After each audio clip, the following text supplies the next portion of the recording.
Okay, hello everyone. Ang gagawin natin ngayon is magdi-DIY tayo kung paano palitan yung brake switch.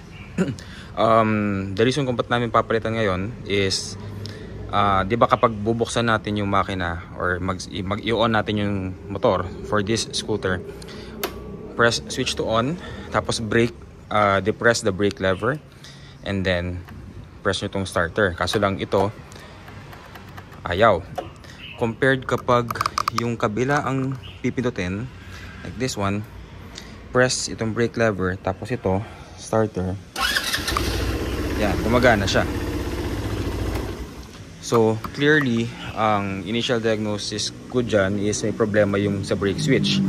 So, stay with me. I'm gonna show you how it's done for this bike. This is a Kymco Like 125 Italia. Babaklasin natin tong yung sa cowl niya, yung ulo, and then sa loob niyan andun yung brake switch. I'm gonna show you how it's done para sa mga gusto mag DIY. Una, up nyo tong boot, rubber boot, tapos ma-access nyo na tong sa side mirror. Use a 15 na wrench, 15 or 14. Ako adjustable para mas madali. So, lagyan nyo lang dyan. Then, okay. And you're gonna do the same for the other side mirror kasi kailangan nakatanggal yung dalawang side mirror para mabuksan natin to. Okay? Okay, next na gagawin naman natin, tatanggalin tong screws. We have 1, 2, 3, 4. Yun. So tatanggalin muna natin yan para maluwagan itong yung cowling niya sa driver side. Alright? Okay, now the screws are out of the way. Kailangan nating tanggalin to. So ako ginagawa ko, kuha ko yung either card or ako ito yung pang squeegee. Tutungkabin nyo dyan, papasok nyo to para mag-push outside yung mga clips.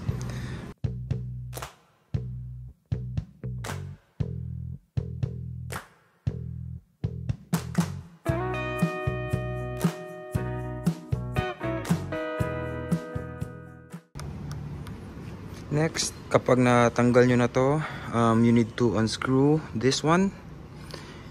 Ito kasi yung nag-hold sa front cowl. So, unscrew nyo lang yan, tapos mahihila na lang natin siya pa ganun. Okay? Para magkaroon na tayo ng access dito. Ito kasi yung switch. This one. Yung black one. There.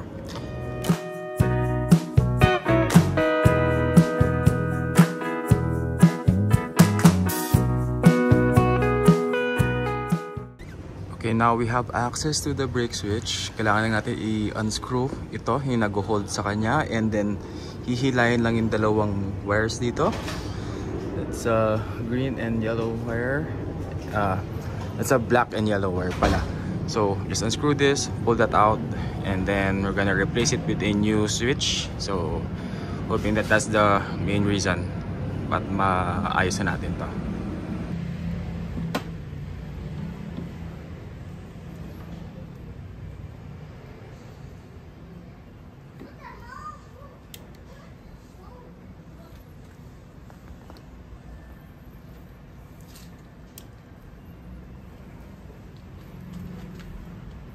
Just pull this out. Back.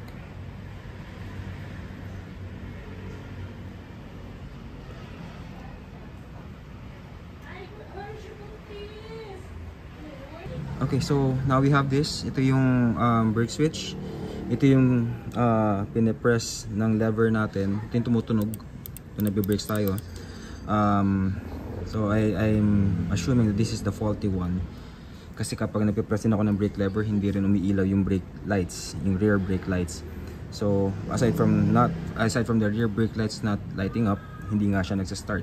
So this is the main culprit. So ito yung papalitan natin. And of course, this is a new one. Just ordered it off sa mga online platforms, online buying platforms natin. Wala pa siyang 50 pesos. So if you're gonna DIY, then kayang-kaya nyo ito, mura lang. Tapos make sure that it's the same positioning kasi meron pang left at pang right. So I bought the one that's for the right one kasi ito yung may problema.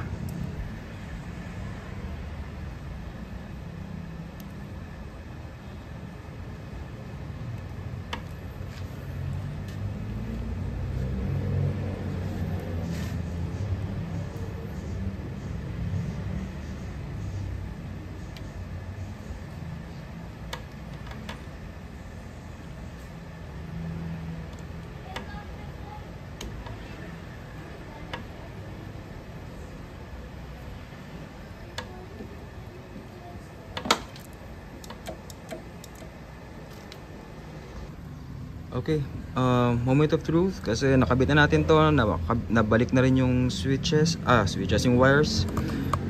So let's try it out bago natin ibalik yung kaha. Switch. It's working.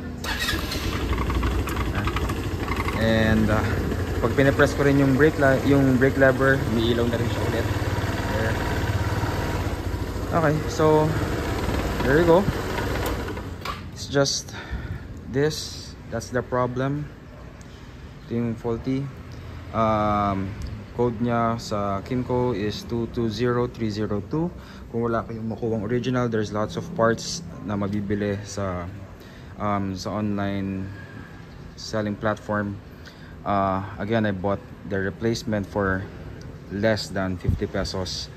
Parang 20 something nga lang yung pagkakabili ko dyan, and it just took like around 15 minutes. Matagal lang actually yung pagbabaklas, pero yung pagpalit ganun kabilis lang yon. If you wanna DIY, if you're experiencing the same problem and you're into DIY, kailangan nyo lang screwdriver and a wrench. That's it. Mabubuksan nyo na to, mapapalitan nyo na yon. It's not that hard really. Again, kung kaya ko, of course kaya nyo rin gawin yan. So ngayon babalik ko na ulit yung kaha, and that's it. So everything's working now. So that's how you change how you replace the brake switch.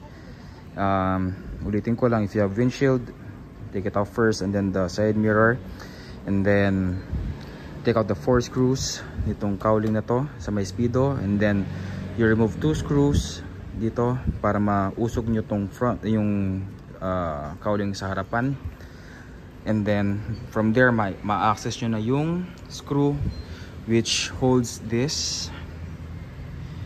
Unscrew it, take off the 2 wires, get the replacement, put the 2 wires back, screw this back, try it out. If it's working, then at least that's it. Ganun lang siya kasimple. It's gonna take around 15 to 20 minutes, depende kung gano'ng katagal yung matatanggal itong front cowl. Dito lang siya matagal actually, but the replacement, this itself just takes a few seconds, a few minutes, a couple of minutes actually. So that's it. Thank you for joining me here sa pag DIY, and I hope you guys learned something. And if this is not just applicable for the Kymco like 125, this is also applicable to other scooters. Yung iba may specific size for this one. For the Kymco, pang GY6 lang hinanap ko, and it pops out, mura lang siya. But for other brands, for other scooters, check it out first kung same ba ng itsura, same ba ng size, same ba ng model. If it's the same, then purchase that one. It won't cost that much. Okay, so again, thank you everyone for joining me here, and have a good day. Bye.